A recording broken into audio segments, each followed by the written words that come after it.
안녕하세요. 사랑하는 나그네교회 교회 여러분, 그리고 하나님 말씀을 사랑하여 함께 읽어가는 그리스도의 형제 자매된 교회 여러분. 우리는 오늘 이제 창세기 3장을 읽습니다. 연초에 결심한 바대로 하루에 한 장씩 말씀을 따라 읽어가는 큰 기쁨이 여러분에게 가득하기를 주의 이름으로 축복합니다. 창세기 3장에는 인간의 타락 사건이 나옵니다. 여기 등장하는 이 존재는 뱀, 그리고 하와, 아담, 그리고 이제 하나님이 등장하시죠. 뱀은 우리가 요한계시록, 우리가 지난 연말 끝에 봤지 않습니까? 계시록 20장 2절에 용 혹은 마귀, 사탄이라고 불리운다라고 되어 있고, 계시록 12장 9절에 서로 연결되어 있죠. 그 천하를 꿰는 자다. 그리고 요한복음 8장 44절에는 거짓의 아비요, 처음부터 살인한 자라, 이렇게 되어 있습니다. 이 뱀이라는 존재, 이 마귀의 존재가 어떻게 시작됐는지 성경은 분명하게 밝혀주진 않지만, 중요한 것은 마귀는 하나님이 만든 피조물 가운데 하나이죠. 하나님을 근데 대적했습니다. 불순종했습니다. 진리를 거슬립니다.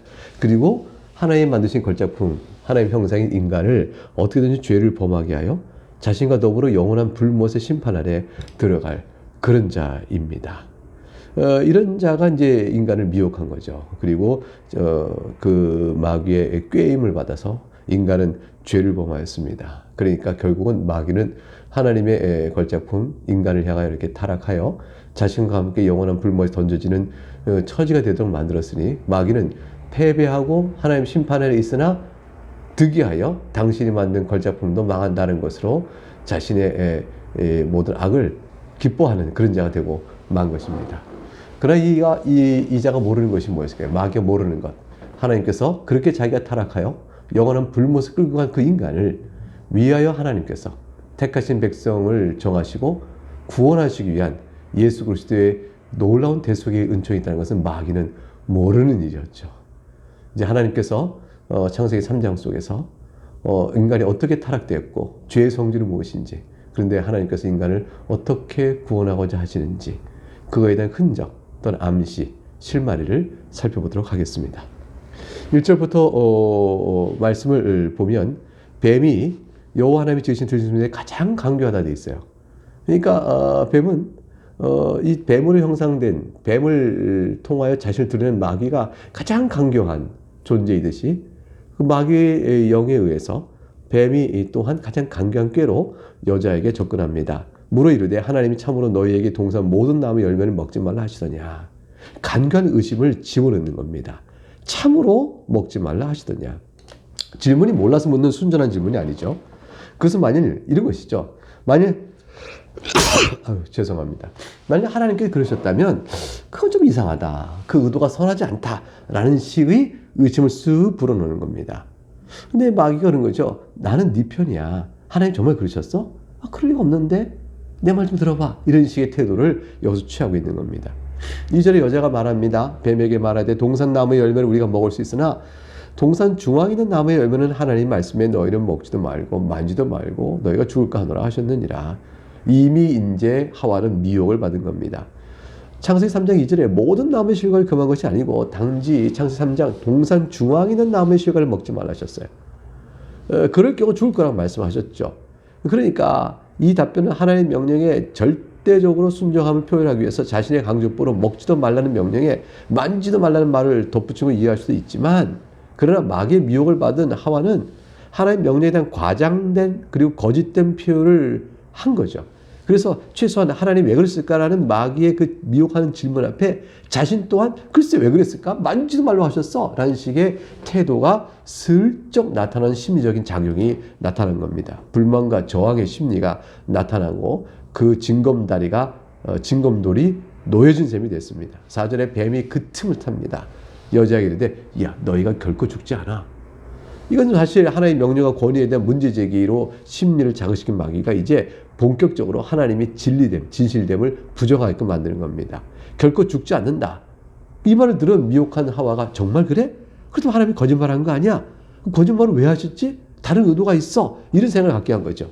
5절에 너희가 그것을 먹는 날에는 너희 눈이 밝아져 하나님과 같이 되어 선악을 알 줄 하나님이 아십니다. 바로 이것 때문이었어. 실제 너희가 안 죽는다고. 네가 먹으면 너희 눈이 밝아져 하나님과 같이 되단 말이야. 그리고 선악을 분별한 진리의 판단, 그 독립적인 판단을 너도 하나님과 똑같이 갈 수가 있거든. 하나님 그게 싫으셔서 그런 거야.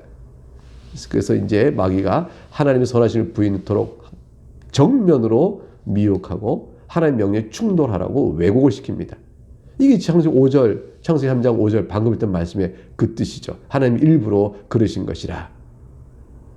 선악을 알게 나무를 하나님 두신 의미가 뭘까요? 그것은 실제 나무 열매를 먹으면 선악을 분별한 지혜가 생긴다는 것은 아닙니다. 그 행위 자체가 내가 할 것이냐 말 것이냐 는 최종적 판단의 권위와 행동의 결정을 하나님이 말씀하셨으니 한다 안 한다가 아니라 내가 원하니 한다 안 한다로 결정하겠다는 것이 되어집니다.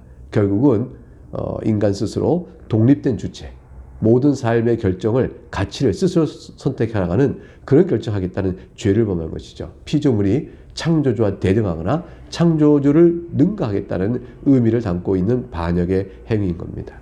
6절에 보니까 여자가 그 나무를 본즉 먹음직도 하고 보암직도 하고 지혜롭게 할 만큼 탐스럽기도 한 나무인지라 여자가 그 열매를 따먹고 자기와 함께 있는 남편에게도 주매 그도 먹은지라. 마귀의 유혹은 성공을 거둔 셈이었어요. 이제 그 먹음직스럽고 보암직스럽고 지혜롭게 할 만큼 탐스럽기 그지없이 보였다. 이렇게 된 이상 하와의 마음이 분명한 결론이 났죠.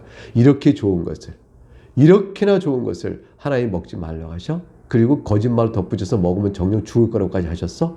야, 이것은 아니지. 하나님 나빠. 내가 스스로 따먹을 거야. 난 그럴 수 있어. 라는 마음을 갖게 된 것이죠. 그래서 결국은 악을 행합니다. 7절, 과연 그렇게 먹고 났더니 눈이 밝아졌습니다. 자신들이 벗은 줄 알고 무화과 나무 잎을 엮고 치마로 삼았습니다. 눈이 밝았다는 것은 실제 눈이 마귀의 말대로 맞았다는 뜻이 아니에요. 선악을 판단한 일을 자기 스스로 독립해서 죄를 범하고 나니까 실상을 알게 된 거예요. 내가 죄를 범하고 하나님 두려워진 겁니다. 그리고 나서 자신들이 벌거벗고 있으나 부끄러워하지 않았던 순전한 상태가 이제 마음속에 죄가 들어와서 이게 벗은 상태로 있는 것이 부담스러워지고 또 수치스러워지고 또 이것을 가려야 되겠다는 생각이 들 만큼 이제 타락의 양상들이 나타나기 시작하는 겁니다. 첫 번째, 무엇을 하기 이전에 이미 이러한 거북스러운 양상이 나타나기 시작한 것이죠. 하나님께서 원래 아담과 하와를 만들며 지으셨던 참 형상, 참 진리와 의로움과 거룩함을 다 잃어버리게 된 것이죠. 8절에 보니까 그들이 그날 바람이 불 때 동산에 거르시는 여호와의 하나님의 소리를 듣고 아담과 그의 아내가 여호와의 낯을 피하여 동산나무에 숨은지라. 이게 없었던 일이 벌어졌어요. 이제 거룩하신 하나님이 두려워졌습니다. 더 이상 하나님을 대면할 만큼 순전하지 못한 것이죠. 죄로 인해 영적으로 죽은 자가 된 것이요, 하나님과의 교통을 상실한 것이요, 마음에서 하나님을 원망하고 대적한 자가 되고 만 겁니다. 그 결과 하나님의 진노 아래 놓인 자가 됐고 율법의 저주 아래 놓인 자가 되고 말았습니다. 인간은 아담의 모든 후손은 나면서부터 부패한 자로 출생하게 되어진 것이죠. 그러한 아담을 하나님이 찾아오십니다. 9절에 여호와 하나님이 아담을 부르시매 그에게 이르시되 네가 어디 있느냐. 이 음성이 반갑고 즐겁겠어요? 아니면 무섭고 두렵겠어요? 10절에 이르되 내가 동산에서 하나님의 소리를 듣고 내가 벗었으므로 두려워하여 숨었나이다. 아담아 네가 어디 있느냐.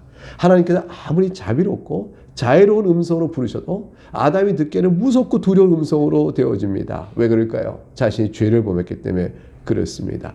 하나님을 향하여 나서지 못하고 도리어 피하여 도망하고 싶은 것이 인간이 되고 만 겁니다. 11절에 하나님께서 이르십니다. 이르시되 누가 너의 벗었음을 네게 알렸느냐. 내가 네게 먹지 말라 명한 그 나무 열매를 네가 먹었느냐. 하나님 바로 아시죠. 다 아시죠. 미리 다 보고 계시고 아시는 일이니까요.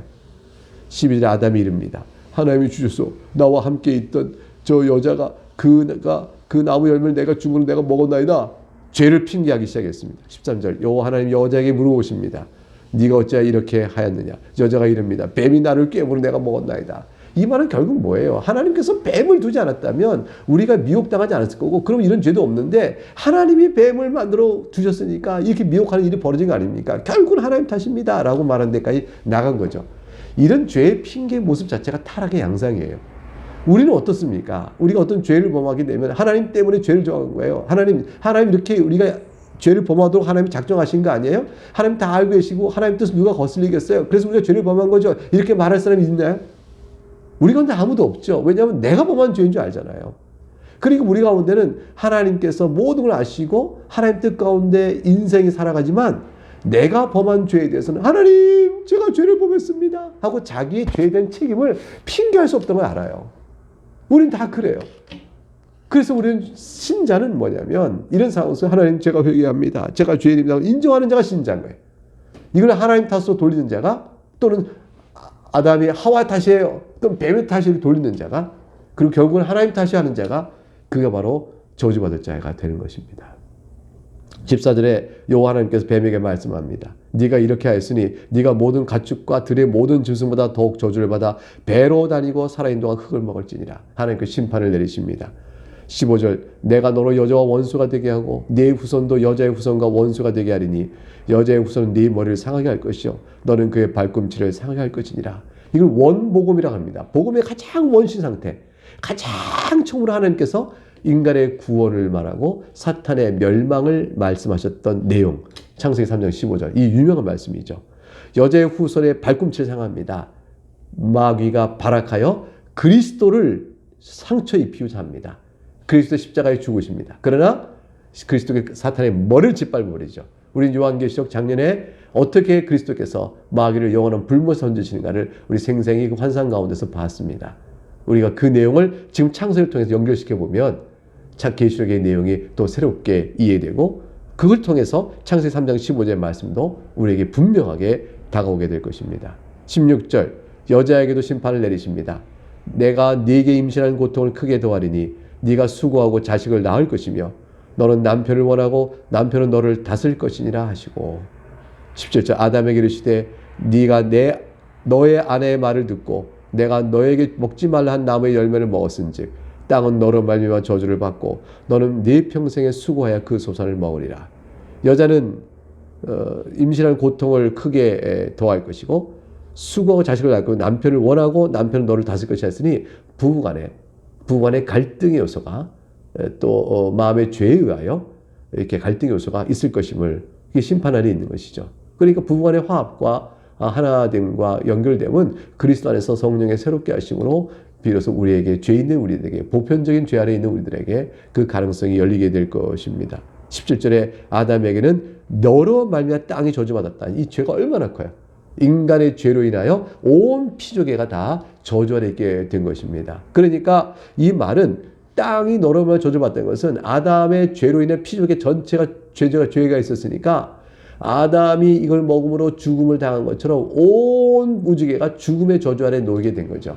그러니까 아담의 범죄 이전에 이 동물들이 죽음이 있었다 이렇게 생각하면 안 됩니다. 어떤 이들은 그렇게 주장하는데 그렇지 않습니다.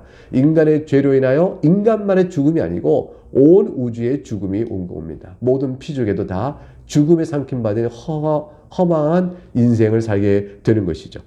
18절에 땅이 네게 가시덤불과 엉겅퀴를 낼 것이다. 네가 먹을 것은 밭의 채소인즉 그랬습니다. 자연과 인간의 또 삶의 투쟁이게 돼요. 자연은 인간의 삶을 위하여 돕도록 만들어졌는데 더 이상 자연이 인간의 삶에 돕기만 하지 않고 인간의 삶을 해치는 그런 방해하는 그런 일도 생기게 되어집니다. 19절 네가 흙으로 돌아갈 때까지 얼굴에 땀을 흘려 먹을 것을 먹으리니 네가 그것에서 취함을 입었습니다. 너는 흙이니 흙으로 돌아갈 것이냐 하시니라. 결국 죽음의 심판을 내리셨습니다. 20절에 그런데 소망이 생기기 시작합니다. 하나님 그걸로 끝나지 않고 저주 아래에 있는 죄의 심판만을 말씀하지 않고 20절에 보게 되면 아담이 그 아내의 이름을 하와라 불렀으니 그는 모든 산자의 어머니가 됨이라. 21절 여호와 하나님이 아담과 그의 아내를 위하여 가죽옷을 입히시니라. 이 두 절이 얼마나 소망의 말씀인지 몰라요. 2부 모든 산자의 어머니라 하더라. 왜 아내의 이름을 모든 산자의 어머니라고 했을까요? 다 흙에서 흙으로 돌아가고 사망의 심판을 받았는데 아내의 이름을 왜 산자의 어미라고 아담이 그렇게 부르게 되었을까요? 그것은 딱 한 가지입니다. 하나님께서 창세기 3장 15절에 여자의 후손이 뱀의 머리를 짓밟을 것이라는 그 말씀을 통해서 그 아내가 죄를 먼저 범하여 자기를 죄를 범하게 하였지만 하나님께서 놀랍게도 그 아내의 몸을 통하여 여자의 후손인 메시아를 통하여 우리를 구원하실 것이다. 우리를 새롭게 하실 것이라는 이 사실을 아담이 보았기 때문입니다. 그런데 그 믿음 안에서 아내를 향하여 이브, 산자의 어머니다, 생명의 어머니다, 이렇게 생명이다, 이렇게 이름을 지을 수가 있게 된 것입니다. 결국 여인의 후손으로 오실 예수 그리스도, 그분만이 우리의 참 생명이 된다는 사실을 아담이 벌써 믿고 고백하게 되어진 것이죠. 22절에 여호와 하나님이 이르시되 보라, 이 사람이 선악을 아는 일에 우리 중 하나같이 되었으니 그가 그의 손을 들어 생명나무 열매도 따먹고 영생할까 하노라 하시고, 하나님께서 심판하십니다. 선악을 아는 일에 우리 중 하나같이 되었으니 스스로 독립하여 선과 악을 택하겠다고 말했으니 죄 중에 있는 자죠. 그런 자에게 생명나무 열매를 따먹고 영생할까 하는 것은 그 열매 자체에 무슨 능력이 있는 것이 아니고 하나님께서 영원한 생명을 주지 않겠다고 하시는 것이죠. 그러니까 아담은 하나님 말씀에 순종함으로 얻을 수 있는 영원한 생명을 결국 불순종으로 말미암아 누리지 못하는 자가 되고 만 것입니다. 23절, 여호와 하나님이 에덴 동산에서 그를 내보내어 그의 근원이 된 땅을 갈게 하시니라. 그의 근원이 된 땅, 우리 어제 본 것처럼 아담의 육체를 구성했던 땅의 성분이 같습니다. 결국 자기 육체를 만들었던 땅을 갈면서 저주 아래 있는 인생을 살게 하신 것이죠. 24절, 이같이 하나님이 그 사람을 쫓아내시고 에덴 동산 동쪽의 그룹들과, 그룹은 천사를 의미해요. 이런 몇몇 사람이 모여있는 그룹, 그게 아니에요. 신천지 이걸 그룹을, 이제 이 그룹을 소그룹, 또 몇몇 그룹처럼 이해하는 어리석은 일이 있었습니다. 이게 아니고, 이제 천사를 의미합니다. 그룹 천사. 그리고 두루 도는 불칼을 두어 생명나무의 길을 지키게 하시니라. 하나님께서 영원한 생명 안에 죄 아래 있는 인간이 들어오지 못하겠습니다. 우린 계시록에서 무엇을 봤습니까? 하나님과 또 보호자에 앉은 어린 양을 바라보며 찬송하는 가운데서 누가 그 나라에 들어갈 수 있는가 할 때 어린 양의 인도를 따라 어딘지 가는 자라. 그 말씀 속에서 우리는 그 영광스러운 모습을 봤죠. 우리가 그렇게 은혜를 입고 살아가게 되어집니다. 결국 오늘 본문의 창세기 3장 21절, 여호와 하나님이 아담과 그 아내를 위하여 가죽옷을 입히셨다. 이 말씀 속에서 우리를 의롭게 하시는 하나님의 손길을 보게 됩니다. 가죽옷을 입히셨다는 것은 하나님께서 창조 때에 벌거벗은 상태로 만드시고 된 상태가 더 이상 유지하지 못한다는 사실을 암시해줘요. 그러니까 이미 타락한 거죠. 부패한 거죠. 하나님께서 벌거벗은 상태를 만들어서 순전한 아름다운 복된 상태를 주셨으나 인간은 이제 타락 이후에는 그렇게는 살 수 없는 존재인 거죠. 하나님께서 가죽옷을 입히심으로 부패하고 죄된 모습을 보시면서 너희는 창조 때 순전한 모습을 잃어버린 자라, 이런 뜻을 나타내죠. 그럼 동시에 중요한 것은 그러나 가죽옷을 입힘으로 해서 우리를 영광을 회복시키는 모습이 되어집니다. 그 가죽옷은 바로 어린 양의 피로 우리를 새롭게 하시는 그리스도의 의를 상징하기 때문입니다. 사랑하는 여러분, 우리는 창세기 3장에서 이미 타락 이후에 구원의 역사, 아담과 하와에게 하나님께서 어떻게 말씀해주고 은혜를 베푸시는 걸 보게 되었습니다. 이 은혜가 과연 약속에 따라서 예수 그리스도께서 오시고 또 약속에 따라 재림하여 오실 것입니다. 그 가운데 사는, 그 역사 한 줄기 사는 우리는 짧은 인생입니다. 이 인생 속에서 그리스도와 동행하고 내가 그리스도 안에 있다는 사실을 감사하면서 하나님을 찬송하는 복된 인생을, 어떠한 인생의 모습을 오늘 살고 있든지 잘 감당하시는 여러분 될 수 있기를 주의 이름으로 축복합니다. 여기서 마치겠습니다. 샬롬.